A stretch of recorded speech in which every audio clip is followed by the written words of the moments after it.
Parte importante de la restauración es el muro, la protección, el símbolo de la protección divina para su pueblo. Aquello que hacía que Jerusalén fuera digna de ser considerada la ciudad de Dios, la ciudad de paz significa literalmente, pero la ciudad segura, la ciudad de bendición. Y de esta manera también esto es aplicado al cristianismo. Dios quiere que nosotros caminemos en este mundo de esa manera, no como todos los demás. Somos llamados santos para vivir apartados de la vana manera de vivir que antes vivíamos. Somos llamados iglesia, que significa llamar afuera, salir de la condición que antes teníamos de esclavitud, para ser el ejemplo actual, aquí terrenal, físico, de un Dios que es invisible, pero que se hace visible a través de su iglesia. A través de que vivamos con santidad, la mejor forma que un ser humano puede vivir, y que podamos mostrar las virtudes de aquel que nos llamó de las tinieblas a la luz admirable. Que demos un fruto del Espíritu Santo en donde se pueda hacer evidente el gozo, la paz, que en medio de circunstancias adversas nosotros podemos mantenernos en ellas y ser un ejemplo de un poder sobrenatural. Dios nos está llamando a eso. Dios nos está llamando a que podamos ser sabios. Y esto no significa tener mucho conocimiento ahí almacenado en tu cabeza, que tengas un ladrillo de cerebro ahí, ¿verdad?, lleno de montón de conocimiento. No. Sabio significa una persona que conoce lo que le agrada a Dios y lo vive. Nehemías vemos que era un hombre lleno de sabiduría de Dios. Y ahí en el capítulo 6, versículo 10, sigue narrando la historia de un pasaje de oposición. Continúa la oposición. Esto es importante que lo sepamos como hijos de Dios, porque muchos cristianos cuando llegan al Señor piensan que llegaron a Disneylandia, hermano, ¿verdad? Piensan que llegaron al cielo, ¿ya? ¿Verdad? Llego a la iglesia y aquí ya nadie peca, ya nadie hace nada malo. No, hermano. Ahí te encargo, ¿verdad? Hay hermanos que les dicen, cuando están adorando al Señor, dile, mejor baja las manos, ¿verdad?, porque siguen vivos, ¿verdad? Siguen oliendo ahí, si no se bañaron, sigue oliendo mal. Tú y yo estamos en eso, pero no nada más en lo físico, también en lo almático. Tú todavía eres una persona orgullosa, injusta, igual que yo, y cometemos injusticias. Esto parecería terrible, pero es la realidad. Porque Dios no nos pone todavía en una condición en la cual no quiere que nosotros suframos nada. Al contrario, Dios quiere que a pesar de la condición de pecado que tenemos unos con otros, podamos mostrar amor y gracia como nosotros la hemos recibido. Es impresionante cómo tantas personas, por esa inmadurez que hablamos, andan de una iglesia para otra. No, es que aquí no me trataron bien. Perdemos el sentido de nuestra existencia. Nosotros fuimos diseñados para adorar a Dios, no para ser adorados nosotros. No somos el centro es Dios. El centro debe ser Dios. Y es donde nosotros tenemos que cambiar nuestro enfoque. Vemos entonces aquí cómo Nehemías, lleno de sabiduría de Dios, reacciona ante la oposición, reacciona ante la adversidad, con una actitud que Dios, solamente la gracia de Dios puede traer a una vida. Y dice Nehemías 6:10, vine luego a casa de Semaías, hijo de Delaía, hijo de Mehetabel, porque él estaba encerrado, el cual me dijo, reunámonos en la casa de Dios dentro del templo, y cerremos las puertas del templo, porque vienen para matarte. Sí, esta noche vendrán a matarte. Entonces dije, ¿un hombre como yo ha de huir? ¿Y quién que fuera como yo entraría al templo para salvarse la vida? No entraré. Y entendí que Dios no lo había enviado, sino que hablaba aquella profecía contra mí, porque Tobías y Sanbalat lo habían sobornado. Porque fue sobornado para hacerme temer así y que pecase, y les sirviera de mal nombre con que fuera yo infamado. Acuérdate, Dios mío, de Tobías y de Sanbalat, conforme a estas cosas que hicieron. También acuérdate de Noadías, profetisa, y de los otros profetas que procuraban infundirme miedo. Le suplico que cierre sus ojos. Padre, en el nombre de Jesús venimos delante de ti a suplicarte porque esta palabra que acabamos de leer sea comprendida en conjunto con toda tu palabra. La suma de tu palabra es verdad. Que podamos entender, Dios, la necesidad que tenemos de ya no vivir como dormidos, sino sobrios, atentos, vivos, eficaces para tu obra y para tu gloria. Que lo que nos has encargado, Dios, en nuestra casa, en ese negocio, en ese ministerio, en esta iglesia, nosotros podamos, Señor, tener la capacidad de ejercer la autoridad y la protección para nuestras vidas, para nuestras familias, para nuestros ministerios. Tener un discernimiento, Señor, que se desarrolle en nosotros un discernimiento porque estamos caminando hacia la madurez en ti. Porque ya no estamos estancados pensando en nosotros mismos, sino sabiendo que nos has dejado cosas maravillosas para hacer conforme a tu obra, con lo que tú has diseñado para nosotros. Te lo pedimos en el nombre precioso de Cristo Jesús. Y la iglesia decimos, amén. Siempre, este es un principio para la vida cristiana, siempre habrá oposición a la obra de Dios. Siempre. Vivimos en un mundo caído, en un mundo lleno de pecado, y que Jesucristo nos dijo y nos dio una advertencia. En el mundo te la vas a pasar requiem cantimpache. ¿Eso dijo Jesús? En el mundo, mira, vas a tener risas y vas a tener satisfacciones y te la vas a pasar súper a gusto. ¿No? ¿Qué dijo? En el mundo tendréis aflicciones. Mas confiad, yo he vencido al mundo. En el mundo, entre más, ¿verdad?, vaya pasando el tiempo, la maldad se va a multiplicar y el amor de muchos se va a enfriar. Hermanos, entre más se acerque la venida del Señor Jesucristo, la cosa se va a poner peor. La Biblia no nos habla de algo diferente. Tenemos que estar preparados para eso. Si te dijeran que el próximo año, el de enero del próximo año, nos vamos a confinamiento nuevamente por la pandemia, por la sexta ola, la séptima, quién sabe cuál nos toque, ¿verdad? Nos tocaría en ese momento. ¿Qué harías? Híjole, pues pago deudas, empiezo a ahorrar, hago esto, ¿verdad? Me vacuno, en fin, me preparo para eso, ¿cierto? Porque ya sé cómo está la cosa. Dios nos hace estas advertencias de que las cosas van a estar peores para que nos preparemos a enfrentarlas. Y para que no nos dejemos, nos metamos en ese río de maldad y de pecado en el que el mundo está. Dios quiere que nosotros sepamos que va a haber oposición cuando nosotros decidamos hacer lo que Dios nos ha encargado. Cuando tú decides ser padre y colocarte en ese lugar de autoridad que no es nada popular, entonces va a haber oposición a eso. Todo el mundo te va a criticar. Hasta el perrito te va a querer, ¿verdad?, ir en contra de eso. Vas a encontrar oposición siempre a eso. No debe extrañarnos. Jesucristo nos los dijo, vamos a ser perseguidos. ¿Por qué? Porque yo fui perseguido. Es una cuestión espiritual el asunto. Es una situación de cómo se están dando las cosas y de lo que está impactando en este mundo. No nos debe de extrañar. Pero hay algo importante. No significa que nosotros sepamos que va a haber maldad y pues ya, ¿verdad?, me dejo llevar así por la corriente y ya. No. Nosotros tenemos que aprender a discernir lo que es bueno y discernir lo que es verdaderamente malo.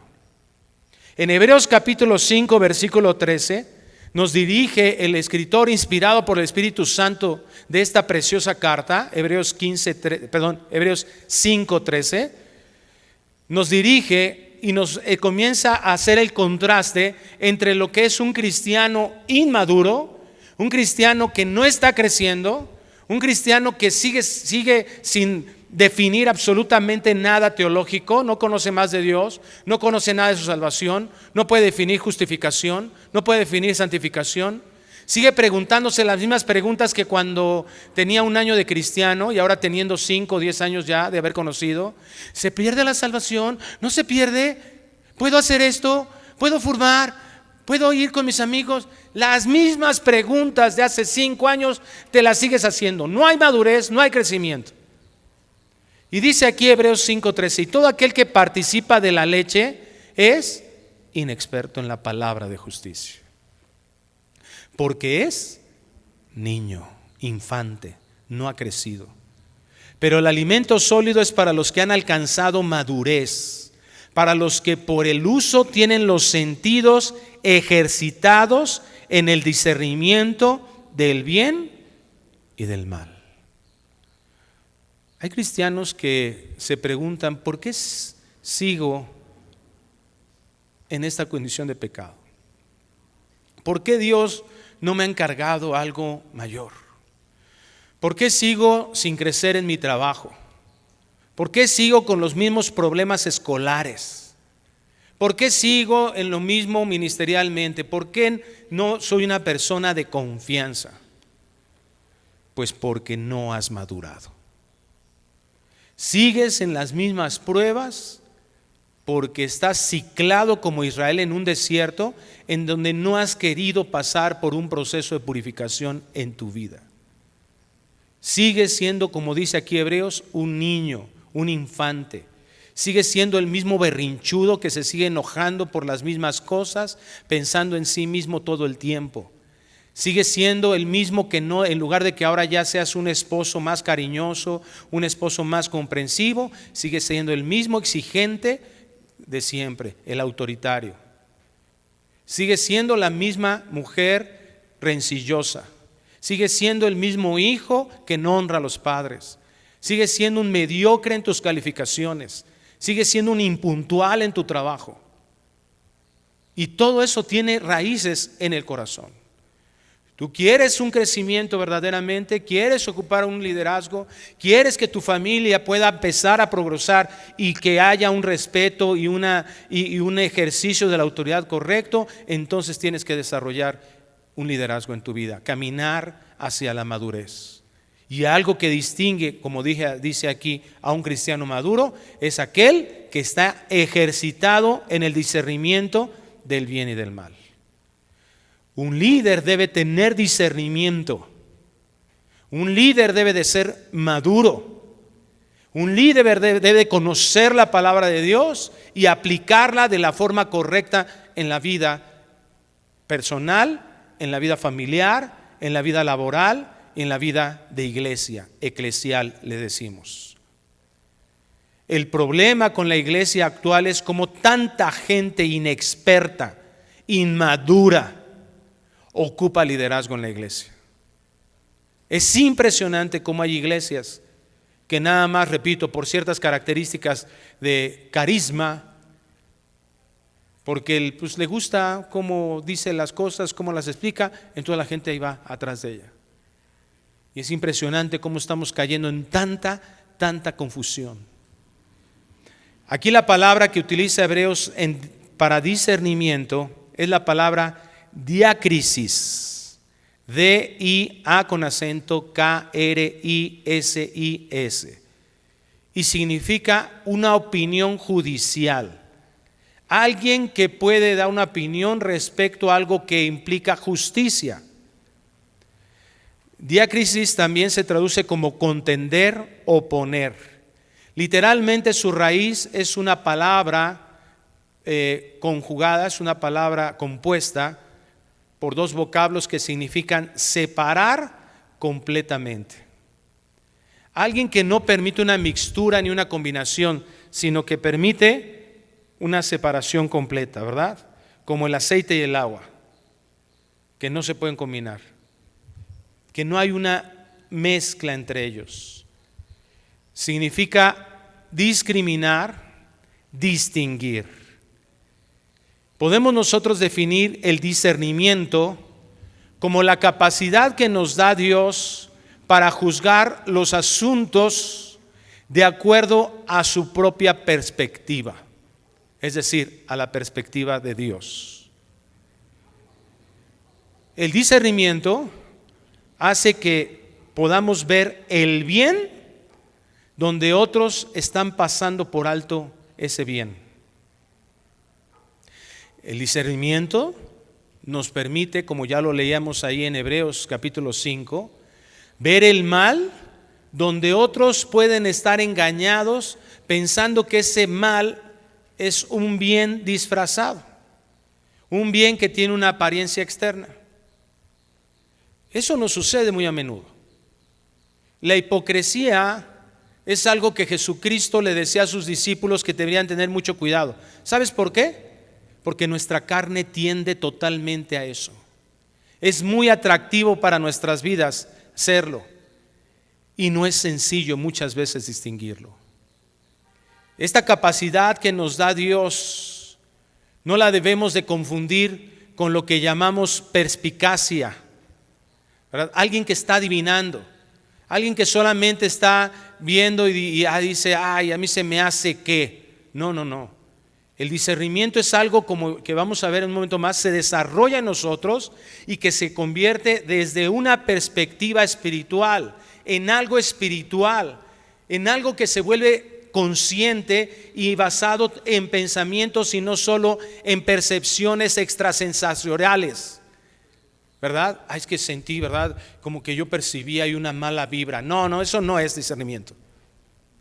Discernimiento son conceptos claros de lo que Dios te permite mirar de acuerdo a la sabiduría que Él nos da en su palabra. Una persona, no debemos de confundirlo con personas que son cínicas y que hablan y dicen y afirman cosas de otros. No lo debemos de confundir tampoco con alguien negativo que todo el tiempo está viendo las cosas malas. No.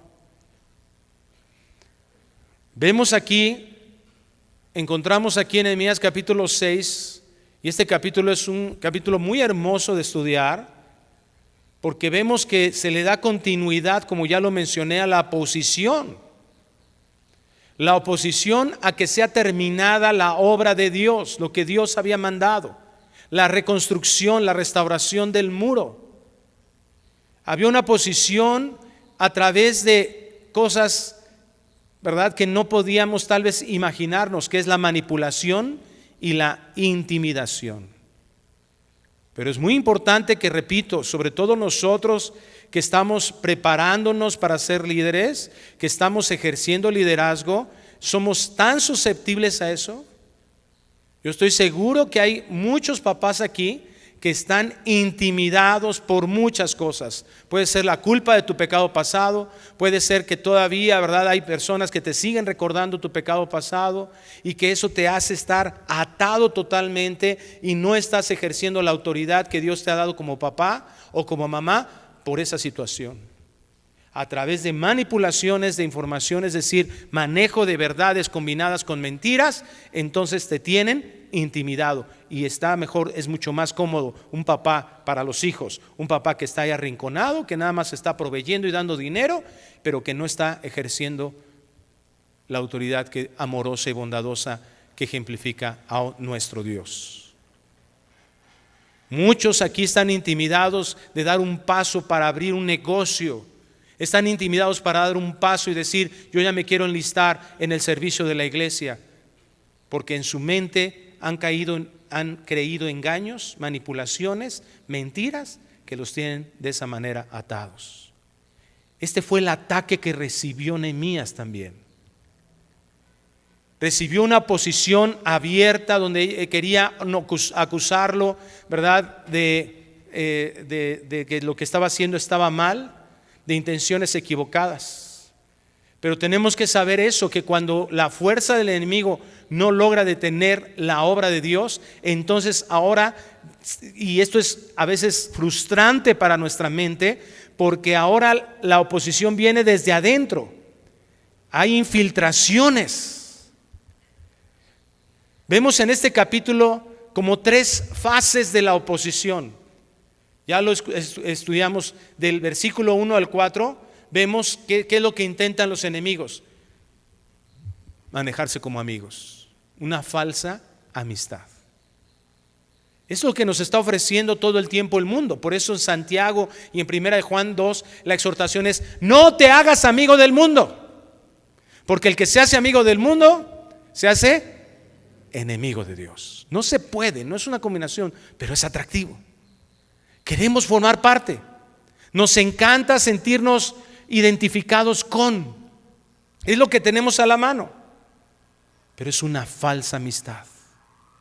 Número 2, la segunda fase, cuando esa falsa amistad nos damos cuenta que no es real y que la desechamos completamente, entonces viene la calumnia subversiva. ¿Qué significa eso? Empiezan a hablar mal de los hijos de Dios, empiezan a hablar mal del líder, empiezan a acusar, a calumniar. Mucho cuidado con eso. Por supuesto, hay cosas que necesitan ser corregidas en nosotros. Como dije hace un momento, todavía nos equivocamos, todavía somos susceptibles a pecado. Pero si la sangre de Cristo nos limpia de todo pecado, ¿qué dice Romanos? ¿Quién acusará a los hijos de Dios? ¿Por qué seguimos sometidos a esas acusaciones? Y aquí es importante que desde los dos lados lo veamos. Si tú eres aquel que está acusando, que está usando el error de alguien más y en lugar de que lo perdones mostrando la gracia de Dios sobre tu vida y cómo fuiste perdonado, lo estás usando constantemente para manipular y obtener control y obtener todo lo que tú quieres, o bien que tú te sometas a ese tipo de enjuiciamientos, a ese tipo de acusaciones. Porque déjame decirte una cosa, ¿sabes quién en la Biblia es llamado el acusador? El diablo. ¿Y sabes aquí en esta tierra quién se distinguen por ser los acusadores? Pues los hijos del acusador, o sea, los hijos del diablo. Tenemos que tener mucho cuidado de poder estar levantando el dedo enjuiciador sobre alguien más. Porque en Gálatas capítulo 6:1 nos dice: si tú te consideras espiritual, si tú te consideras que tienes la capacidad de ver el error y el pecado de otro, ¿para qué es? ¿Para que lo patees? ¿Para que lo deseches de la iglesia? ¿Para que te escandalices de su pecado? No, para restaurarle. Ese es el objetivo primario de la iglesia de Cristo. Nosotros no fuimos perdonados por ser buenas personas. Fuimos perdonados por ser unos traidores al único Dios vivo y verdadero que siempre ha manifestado bondad y misericordia hacia nuestras vidas. Lo único que nosotros éramos dignos era de ser echados al lago de fuego y azufre, y Dios mostró su gracia para nosotros. ¿Por qué tenemos una actitud diferente que la que nosotros hemos recibido? Y número 3, la que estamos analizando en este momento es la fase 3 de la oposición, es el compromiso comprometido. Infiltrados dentro de la iglesia que se dicen hablar en lugar de Dios. Falsas profecías. Es impresionante cómo hay gente dentro de la iglesia que hace esto. Estaba escuchando la otra vez una persona que dice: es que pastor, fíjese que yo luego a veces en mi casa, pues yo abro una botella de vino tinto y la comparto con mi familia y nos tomamos una copita de vino y yo me siento tan culpable de eso. Yo me le quedé viendo y le dije: ¿y cómo se llama ese pecado? ¿Cómo se llama ese pecado? ¿Dónde encuentras ese pecado en la Biblia? ¿Tenemos que tener cuidado con el alcohol? Sí. ¿Para qué? Para no embriagarnos. Efesios capítulo 4. Pero hay personas que viven sometidas a algo que Dios no ha dicho. Porque alguien me dijo, porque lo escuché. ¿Te das cuenta de lo que yo mencionaba al principio? Esta falta de discernimiento en la iglesia nos ha hecho aceptar un montón de cosas como Israel. Cuando vino Jesucristo, ¿qué les dijo Jesús? Ustedes quisieron invalidar el mandamiento. ¿Por qué? Por vuestras tradiciones. Es impresionante cómo en la iglesia de Cristo estamos igual que Israel en la época de Jesús, en que tenemos más presente nuestra tradición, más presente algo que dijo alguien en una predicación, que el versículo bíblico donde Dios me dice si puedo hacer algo o si no puedo hacer algo. Si algo que le llama a Dios pecado o no le llama pecado. Nehemías tenía discernimiento. ¿Y sabes cómo lo aplicó? Distinguió lo malo del enemigo. Ahora la pregunta es, ¿qué fue lo que lo capacitó? ¿Qué es lo que tenemos que hacer nosotros como hijos de Dios? ¿Qué es lo que nos está llevando a no caminar a madurez? ¿Cómo se está desarrollando o qué no hemos hecho para desarrollar discernimiento? Porque es impresionante. Y tú puedes decir, sí, yo he visto, ¿verdad?, en la iglesia como de repente vienen unos cuates y nada más vienen ahí como vestidos de ovejas. Sí, pero mira, en tu propia casa. Cuando aceptaste ese muchachito que andaba por ahí, ¿verdad?, sopiloteando a tu hija, pero como era un barbero contigo, un lambiscón, y te decía, ay Señor, usted, que yo quisiera tener un papá como usted. Y él, me ganó. Y al rato andaba cacheteando allá a tu hija. Y al rato se la llevó, ¿verdad?, ahí a tener relaciones sexuales y luego ya la abandonó por ahí. Y tú, me ganó. ¿Cuántos lobos hemos dejado meter a nuestra propia casa por no tener discernimiento? ¿Cuántos peligros les pudimos haber evitado a nuestros hijos si hubiésemos desarrollado discernimiento y ver el mal que venía y ser avisados? Porque dice Proverbios que el avisado ve el mal y se aparta y quita a su familia de ahí y no la coloca en ese riesgo. Leímos ahí en Hebreos 5:14, para los que por el uso tienen los sentidos ejercitados. La Nueva Traducción Viviente dice, los que a fuerza de práctica están capacitados para distinguir entre lo bueno y lo malo. El discernimiento es como un músculo del cuerpo. El discernimiento desarrolla ejerciendo virtudes espirituales que nos hacen madurar. ¿Cómo te das cuenta que un músculo está fuerte? ¿Lo puedes ver por su tamaño? ¿Lo puedes sentir? Pero ¿sabes cómo te das cuenta que está fuerte? Cuando carga algo. Cuando responde a una necesidad específica. Si nosotros hemos permitido y hemos dejado entrar peligros, riesgos, situaciones al lugar donde Dios nos ha dado autoridad, donde Dios nos ha dejado injerencia de autoridad, y no hemos detenido esos peligros, no hemos desarrollado discernimiento. Y muchos de nosotros estamos inmaduros. Un bebé espiritual no tiene discernimiento. Ayer estábamos jugando con el hijo de unos amigos en la reunión de jóvenes y tiene 1 año, está caminando, 1 año y 1 mes, está aprendiendo a caminar. Y tú sabes lo que un niño aprendiendo a caminar es el mayor riesgo para él mismo, es un peligro para sí mismo. Y en la casa donde estábamos, ¿verdad?, se estaban cayendo del árbol donde estábamos unos frutitos así chiquitos que parecían como capulines. ¿Sabes qué hizo el niño? Y su papá se lo sacó. Porque un bebé se mete cualquier cosa en la boca.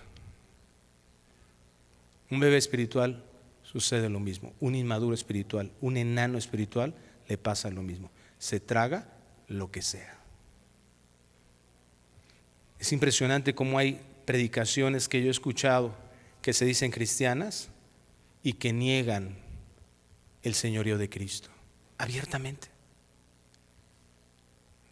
Escuché una porción de una predicación de un pastor que estaba enfrente de una iglesia, un auditorio, no sé, hermano, 10,000 personas, se me hacían pocas las que había ahí.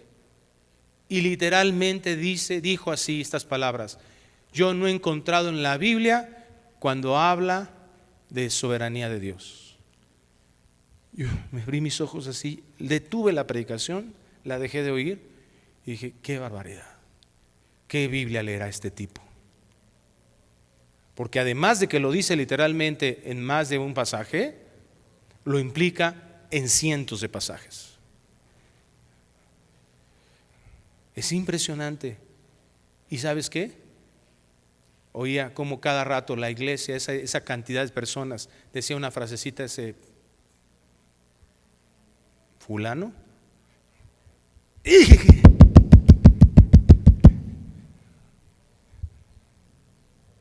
Hemos perdido la capacidad de análisis, de razonamiento. Nos han hecho creer que si es algo espiritual, entonces no tiene que ser racional. Eso es una terrible equivocación. De hecho, el discernimiento es lo opuesto a eso. Mira lo que dice ahí. ¿Qué fue lo que pasó con Nehemías? Versículo 10, vamos a leerlo nuevamente. Porque aquí vamos a encontrar algunos ejercicios espirituales, ¿verdad?, que desarrollan el discernimiento. Y todos los ejercicios espirituales. ¿Quieres desarrollar un músculo? Tienes que ejercitarlo. ¿Quieres desarrollar el discernimiento? Tienes que madurar. Tienes que comenzar a vivir de una forma diferente. Comenzar a dejar de ser un flojo. Comenzar a dejar de ser un decidioso. Comenzar a dejar de ser el que deja las cosas para mañana. Si no lo haces en este instante, si no lo haces en un momento, si no dedicas tu vida diaria en un momento especial para ejercitarte, mira, no lo vas a hacer. ¿Cuántos de nosotros hemos caído en el engaño del 1 de enero? Ahora sí voy a caminar el tiempo que el doctor me dijo que tenía que caminar para mi diabetes. Ahora sí ya voy a regresar a hacer ejercicio para ya no traer este callo de andadera que me caracteriza. Ahora sí ya voy a dejar de comer grasas porque salí alto en el colesterol. Todo lo prometemos el 1 de enero y se acaba el 2 de enero. Esa mentalidad es la que tenemos que quitar.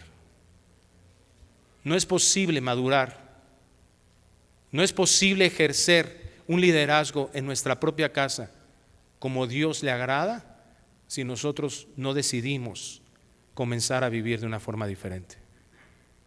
Si nosotros empezamos a renunciar a nuestra propia comodidad. Hay mucho de por medio, hermano. Tu familia está de por medio. Tus hermanos que están aquí están de por medio. Estamos hablando de cosas trascendentales de lo que Dios nos ha encargado. Versículo 10 de Nehemías 6. Vine luego a casa de Semaías, hijo de Delaía, hijo de Mehetabel, porque él estaba encerrado, el cual me dijo: reunámonos en la casa de Dios, dentro del templo, y cerremos las puertas del templo, porque vienen para matarte. Sí, esta noche vendrán a matarte. Si tú lo analizas así de primera instancia, tú dices: qué buena onda de Semaías.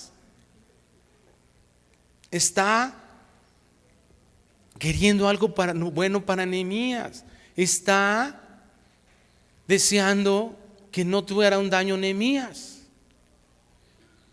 Primera cosa que nosotros tenemos que considerar para desarrollar discernimiento es: ¿qué estoy oyendo? ¿Qué estoy metiendo a mi mente? Para poder desarrollar discernimiento o un buen discernimiento, es que yo tengo que juzgar cuidadosamente respecto a todo el consejo de la palabra de Dios. Lo voy a repetir. Yo tengo que juzgar cuidadosamente respecto a todo el consejo de la palabra de Dios. No nada más de un texto. Hermano, no basta Juan 3:16. ¿Cuántos textos te sabes de la Biblia? Bueno, tu hijo que concursó en la escuela dominical para los textos la última vez se sabe más textos bíblicos que tú y yo. No puede ser. ¿Dónde encontramos un texto que dé ánimo? En la Biblia, pastor. ¿En qué parte? Entre Génesis y Apocalipsis. Seguro.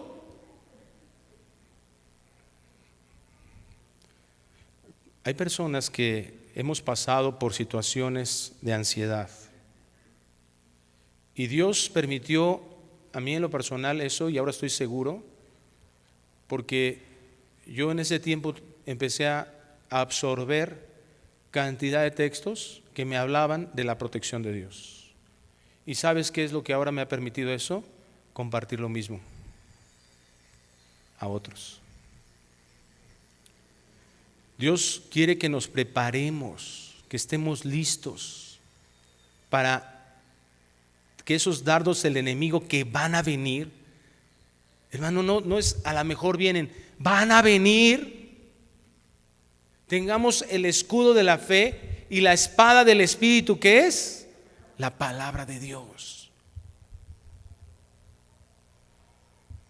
¿Qué es lo que estamos oyendo? Es impresionante cómo hay cristianos que no pueden discernir ni siquiera qué oyen. Personas que les leen un texto bíblico y luego hablan de toda su vida, hablan de 25 historias y nunca mencionan nuevamente el texto bíblico.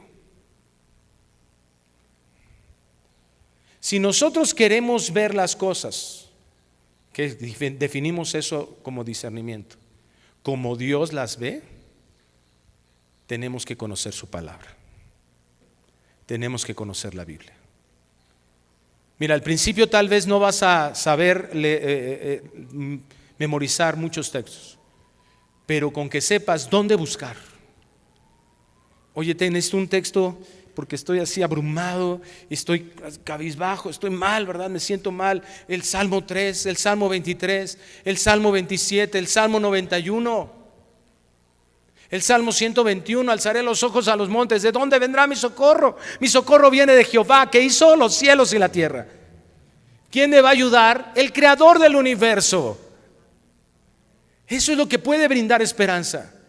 Es lo que me prepara. Quiero tener una perspectiva como Dios. Tengo que conocer su palabra. ¿Qué dice Dios acerca de mi salvación? ¿Dónde encuentro eso? Efesios capítulo 1, sé que ahí el Señor habla, es un tratado de soteriología, un tratado de enseñanza de la salvación. Eso significa soteriología. Tengo que aprender eso. Pero hermano, no alcanza con 45 minutos donde a los 30 ya estás cabeceando. No estoy criticando a nadie, pero los veo bien a todos. Hay unos hermanos, me gusta mucho algunos hermanos cómo reciben paz. Empiezan así de poquito a poquito. ¿Y sabes por qué me gusta que reciban paz? Porque me empiezan a decir que sí a todo. Hasta cuando tienen que decir que no, dicen sí. Dios no le había pedido nada de todo esto que Semanías le estaba diciendo a Nehemías. Está diciendo, vámonos al templo, mira, van a venir a matarte, vámonos al templo, nos metemos ahí, nos encerramos. No. Mira, en Deuteronomio 28:1, Nehemías, ya lo vimos con anterioridad, conocía, sabía orar. Ahorita vamos a ver rápidamente acerca de eso, pero sabía orar. Pero tú ves en las oraciones de Nehemías palabra de Dios. ¿Eso qué significa? Que Nehemías conocía la palabra de Dios, conocía la escritura. Por eso tenía discernimiento. Por eso no le vinieron y dijeron, amigo. Tenía discernimiento para decidir quién eran sus amigos y quiénes no. Le empezaron a calumniar y a decir mentiras. No, eso yo no dije. Y supo defenderse de esas mentiras. Presentó defensa, como dice Pedro, presentó defensa con mansedumbre en quién estaba creyendo. Y ahora, ¿verdad? Viene alguien y le dice, palabra de Dios. ¿Y qué el que dice? A ver, espérame. Es que Deuteronomio 28:1 dice, Acontecerá que si oyeres atentamente la voz de Jehová tu Dios para guardar y poner por obra todos sus mandamientos que yo te prescribo hoy, también Jehová tu Dios te exaltará sobre todas las naciones de la tierra, y vendrán sobre ti todas estas bendiciones y te alcanzarán si oyeres la voz de Jehová tu Dios. ¿Nehemías estaba escuchando la voz de Dios? Sí. ¿Qué le dijo Dios? Puso en su corazón el hacer el muro. ¿Y qué estaba haciendo Nehemías? El muro. Escuchó la voz de Dios y la estaba haciendo. ¿Qué puedes esperar de eso? Versículo 7 de Deuteronomio 28. Jehová derrotará a tus enemigos que se levantaren contra ti. Por un camino saldrán contra ti. Mira, si andas en adulterio, si te la pasas mintiendo, si te la pasas transando a la gente, no esperes esta bendición. Pero si estás donde Dios te quiere, si estás en tu casa a pesar de que ya te corrieron 48 veces, si estás ejerciendo y amando a tu esposa, si estás respetando a tu marido, si trabajas todos los días, llegas temprano, si estás estudiando, entonces no tienes por qué estarte preocupando porque alguien venga y te amenace. Porque Dios dice: Jehová, yo derrotaré a tus enemigos que se levantaren contra ti. Por un camino saldrán contra ti y por 7 caminos huirán de delante de ti. Dios le dice: sal y edifica, no huye y enciérrate. Por eso Nehemías 6 en el versículo 11, ¿qué responde Nehemías? Dice: ¿qué? ¿Un hombre como yo ha de huir? ¿Y quién que fuera como yo entraría al templo para salvarse la vida? No, no entraré. ¿Por qué no entró al templo? ¿Por qué no fue ahí? Es un lugar de adoración. Pues porque el templo no era para los gobernadores y él era un gobernador. El templo era para que fueran los sacerdotes y presentaran adoración los sacerdotes. Él no era sacerdote. ¿Te das cuenta cómo distinguió Nehemías las mentiras de este falso profeta? Porque él recordó la palabra de Dios. ¿Recuerdas la tentación de Cristo? ¿Con qué vino Satanás? ¿Sabes con qué vino Satanás a tentar a Cristo? Con la Biblia.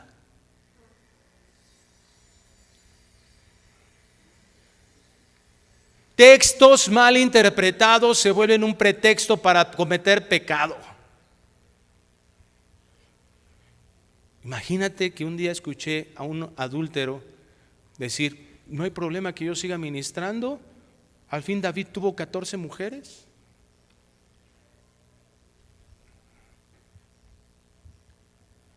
Cristo mismo fue tentado con la escritura mal interpretada. Pero ¿qué hizo Cristo para responderle? La suma de tu palabra es la verdad.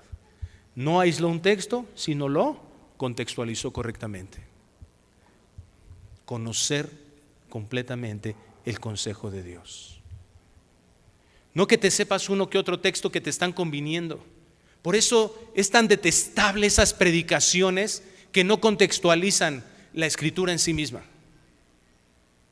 Por eso deja de escuchar esas predicaciones que solamente te hacen sentir bien y no te están nutriendo de la escritura, no te están explicando qué dice la Biblia realmente.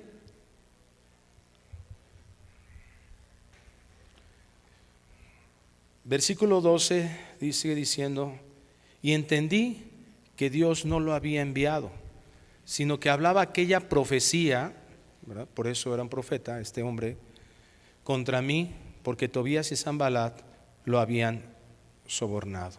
Número 2, ¿quién lo dice? Y le añadiría tal vez a la pregunta: ¿cómo lo dice? Hermanos, hay características de falsos mensajes, de falsos maestros, de falsos profetas o de aquellos que dicen que hablan en lugar de Dios.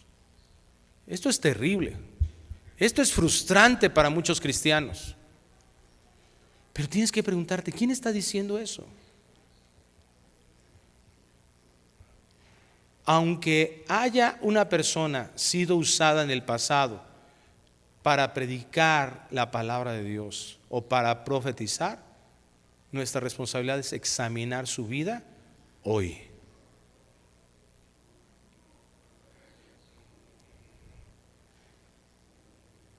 Fíjate cómo Nehemías dice: entendí que Dios no lo había enviado, sino que hablaba aquella profecía. A veces nos extraña que una persona no permanezca fiel. O inclusive hay personas que siguen a personas infieles. ¿Qué nos dice Hebreos capítulo 13 en relación a los pastores? Mira qué capacidad de predicación. Wow, mira el nivel de teología que tiene. Mira sus palabras, escucha sus palabras domingueras que te dejan asombrado. Wow, mira cuánto de historia conoce. Mira, no, dice, imita su fe y ve su vida. Por eso una iglesia aislada, individualizada, no crece.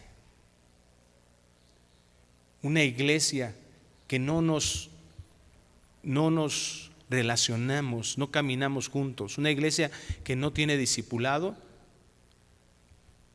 no pasa nada trascendental. No hay crecimiento espiritual en la vida de los congregantes. Tenemos tanto miedo a interrelacionarnos. No, pues es que yo voy al pastor. Qué bendición poder caminar juntos, estar juntos, e inclusive, permíteme decírtelo de esta manera y con toda honestidad te lo digo, que sepamos las cosas que padecemos todavía en nuestras vidas cristianas. Tenemos la idea que nuestra interrelación eclesial o nuestra interrelación en iglesia es mostrar nuestra mejor cara de cristiano. Ayer tuve la bendición de ir a una reunión, le llamábamos despedida de soltero, ¿verdad? Pero fue realmente para orar por nuestro hermano que se va a casar en un par de semanas. Y yo le expresaba: ¿sabes qué, hermano? Me da mucho gusto poder ver cómo Dios está desarrollando esta parte en tu vida.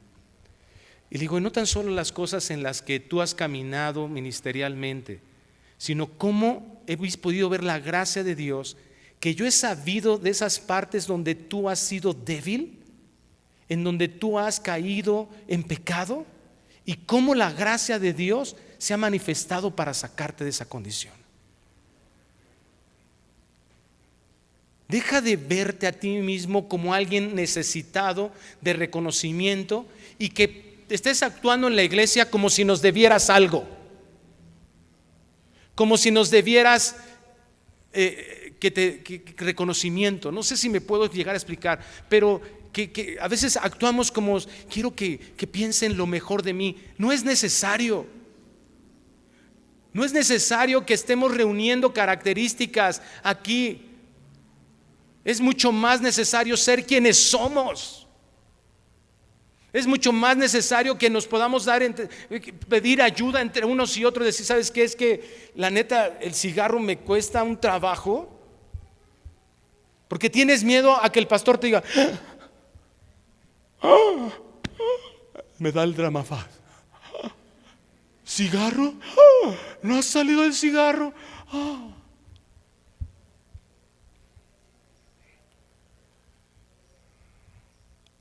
Un hermano me decía: es que estoy avergonzado delante de Dios porque no puedo salir de ese pecado. Y yo le decía: lo mismo me pasa a mí, porque hay cosas en las que todavía no puedo ser lo que quisiera ser para mi Padre. Pero eso es ser iglesia. No es ponerte tu careta de cristiano el domingo y tratar de sacar las mejores frases teológicas para que hablen bien de ti, sino estar dispuestos unos con otros a soportarnos, a que cuando te tropieces yo tenga la capacidad y la fuerza en Dios para ser su mano para levantarte.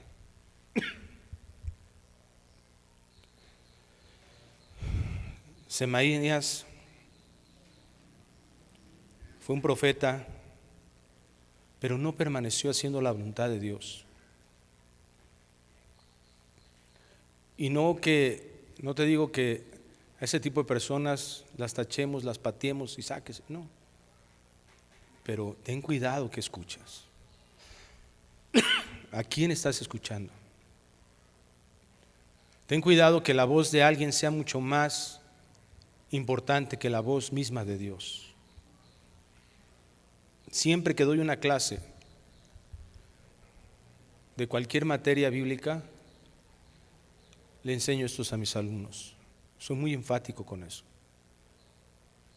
Cualquier comentario de cualquier teólogo, de cualquier pastor, nunca debe de estar sobre el texto bíblico. Nunca. Semaías, en el contexto, nos hace ver, porque fue Nehemías a buscarlo a su casa, nos hace ver que seguramente Semaías ya había sido consejero de Nehemías. Pero Nehemías examinó su vida y se dio cuenta que cuando menos en este momento no era digno de ser escuchado. Dice el versículo 13, porque fue sobornado para hacerme temer así y que pecase, y le sirviera de mal nombre con que fuera yo infamado. Los deseos de reconocimiento hacen evidente un corazón corrompido. Cuando una persona está constantemente buscando su reconocimiento, que le reconozcan su posición, que le reconozcan su autoridad, que le reconozcan lo que esa persona es, que le reconozcan, y si no lo hacen, entonces va a buscar una manera de que alguien sí lo haga. Esto le pasó a Semaías. Y como vino alguien y le dio un reconocimiento por su labor, entonces fue capaz de hacer algo fuera de la voluntad de Dios. A eso nos vamos a enfrentar en la iglesia. No tengamos miedo, pero nuestra confianza debe estar en el Señor y no en el hombre. Eso no significa que andes por la vida desconfiando de todo el mundo. No. Precisamente el discernimiento te va a llevar a darte cuenta en quién puedes confiar. ¿Quién está mostrando una fidelidad a la obra de Dios? Semaías, en lugar de estar afuera haciendo la obra de Dios, estaba dentro de su casa, ahí encerrado. Todo el pueblo trabajando en la obra de Dios. Él en su casa. Y normalmente este tipo de personas buscan aliados. La amargura siempre va a llamar amargura. El pecado siempre va a llamar pecado. Y es lo que dice: quería que yo pecase, que estuviera en su misma condición. Y por último, versículo 14 dice: acuérdate, Dios mío, de Tobías y de Sanballat, conforme a estas cosas que hicieron. También acuérdate de Noadías, profetisa, y de los profetas que procuraban infundirme miedo. O sea, no fue nada más uno. Había muchos profetas, muchos que se decían hablar en lugar de Dios y que lo único que hacían era destruir, buscar intimidar a Nehemías. Cuando no nos llega de un lado, nos va a llegar del otro. Cuando no va a llegar una noticia de que se va a devaluar el peso, va a llegar una noticia de que viene la sexta ola remasterizada. Cuando no va a llegar, ¿verdad? Y total, vamos a recibir muchas influencias tratando de hacernos desistir, dejar de hacer lo que Dios nos ha encargado. Cuando no va a llegar a tu maestra y te va a decir: no, señora, es que no le den nalgadas a su hijo, eso es violencia. Y tú como dices: ay, pues sí, ¿verdad? Sí es violencia. ¡No! Se llama disciplina, amor. Obviamente, ¿cómo lo estás haciendo, verdad? Si agarras ahí, ¿verdad?, el fuete del caballo y le das por todos lados al niño, eso sí es violencia. Pero si le explicas al niño que lo vas a corregir porque algo que hizo mal, vas a agarrar una vara y conforme a la Biblia le vas a dar una cantidad determinada de varas controlada, explicándole por qué lo haces y para qué lo haces, entonces eso se llama corrección, no violencia. Porque ese es el argumento actualmente: violencia trae más violencia. No, señor. Ya nos dimos cuenta que una falta de disciplina trae más violencia en el mundo. Dios quiere que entendamos su palabra.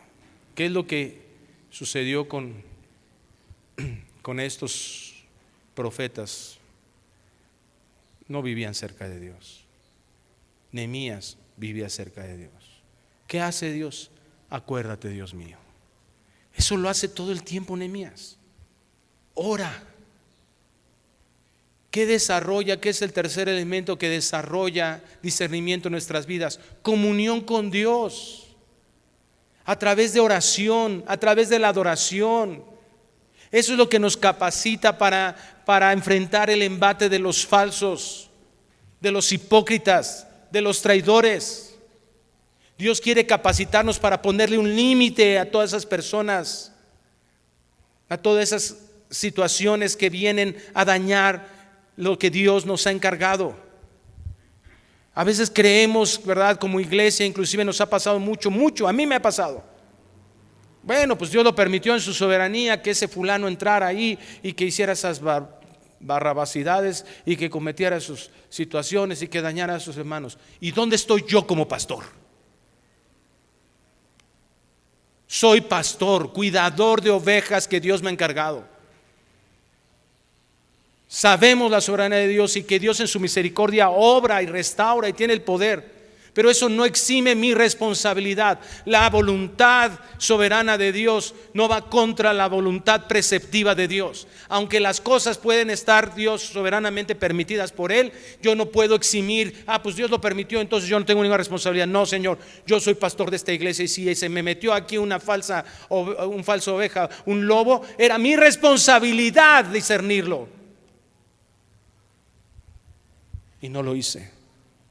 Y tengo que ir humillado delante de Dios a pedirle sabiduría para que eso no vuelva a suceder.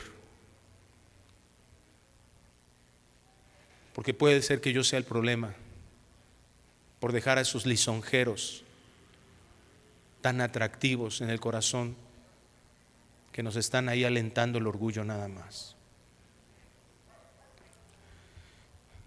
Necesitamos estar constantemente en su presencia. Pero no orar religiosamente, hermano. No, disfrutar a Dios. Yo quiero dejarte una tarea esta semana. Ocupa 5 minutos de tu vida, de tu día, en solo pasar un momento en la presencia de Dios. Disfrutando a Dios. No le pidas nada. No es que esté mal pedirle a Dios, ¿me explico? Es nuestro Padre. Nos ama, es nuestro sustentador. Él se agrada que le pidamos, pero también se agrada que solo le adoremos. Ocupa 5 minutos sin pensar en ti, sin pensar en tus necesidades, sin pensar en nada de lo que puedas tú requerir, de la urgencia de algo. Solamente admirando a Dios y diciéndole: Señor, eres lo más hermoso, eres lo más precioso, eres amoroso. A veces la falta de ejercicio de eso, ¿sabes qué nos pasa? Como que decimos: ¿y ahora qué le digo a Dios? Es que sí, pero híjole, no sé, se me fueron las palabras. Pero empieza a ejercitarlo cada día, 5 minutos, constantemente en su presencia. Disfrútalo. Disfruta el máximo deleite que hay ahí en la presencia de Dios. Hermanos, sin discernimiento podemos pensar que una invitación peligrosa de un enemigo es realmente una oferta de reconciliación. Podemos pensar que la presunción o la soberbia es fe. Podemos pensar que nuestros propios deseos nobles son las promesas de Dios. Sin discernimiento podemos pensar que Dios está diciendo ahora, cuando está realmente diciendo no va a ser más tarde. O está diciendo más tarde, o pensamos que está diciendo más tarde, cuando Dios está diciendo ahora. Podemos pensar que alguien es un gran tipo, un líder espiritual, cuando en realidad está haciendo daño al pueblo de Dios. Necesitamos, para lo que se nos ha encomendado, desarrollar discernimiento para hacer lo que Dios nos ha encargado. Discernimiento para la obra. Vamos a orar. Padre, gracias por hacernos ver la necesidad que tenemos de tener un discernimiento, distinguir entre lo bueno y lo malo realmente. Dios, es tan importante tener esto en nuestra vida cristiana que cuando no lo hacemos pecamos. Eso dice tu palabra. Cuando le llamamos bueno a lo malo bueno, eso es pecado. Y ya no queremos vivir en pecado, ni haciendo pecado, ni pensando en pecado, ni hablando de pecado. Queremos agradarte, Señor. Permite que tu iglesia, en las áreas que tenemos ya de responsabilidad, o en la que tú nos vayas a dar responsabilidad, desarrollemos discernimiento. Que eso sea una muestra de que tu iglesia está caminando a madurez. Despierta nuestra sed por conocerte. Que aquellos que están aquí, Señor, que no se han inscrito a un discipulado, que lo hagan. Aquellos que han abandonado el estudio de tu palabra, que regresemos a ella. Aquellos que venían al estudio de los miércoles, Señor, puedan regresar al estudio de los miércoles a conocerte, a saber que necesitamos, Dios, conocer tu palabra y estar en comunión con los hermanos. Ayúdanos a renunciar a nuestro individualismo. Y aunque tengamos que morir en nuestro corazón, abrir nuestra puerta a vivir como iglesia, como tus hijos, sirviendo a otros, vulnerables a otros, susceptibles al daño que el pecado de otras personas de esta iglesia puedan traer a nuestras vidas, para poder ser aquellos que ejercen misericordia, perdonando y siendo amados como fuimos amados, viviendo el Evangelio, Señor, para tu gloria. Te lo pedimos en el nombre precioso de Cristo Jesús. Amén. Amén. Que Dios les bendiga, hermanos. Vida nueva para el mundo.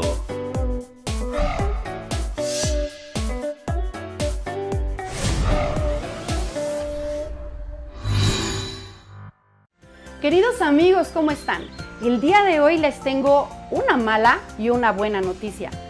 Lamentablemente se nos acabaron las habitaciones que teníamos para este retiro de matrimonios y ahora familia. Sin embargo, ¿qué crees? Traigo una noticia maravillosa. El Hotel Iberoestar nos acaba de abrir nuevas secciones ahora en el Paraíso Beach y en el Paraíso del Mar para que tú y tu familia puedan acompañarnos en este gran retiro.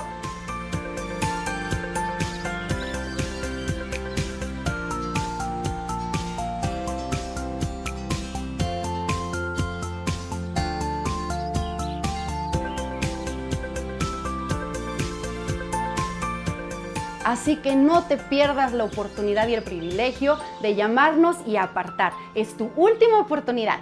¡Llama ya!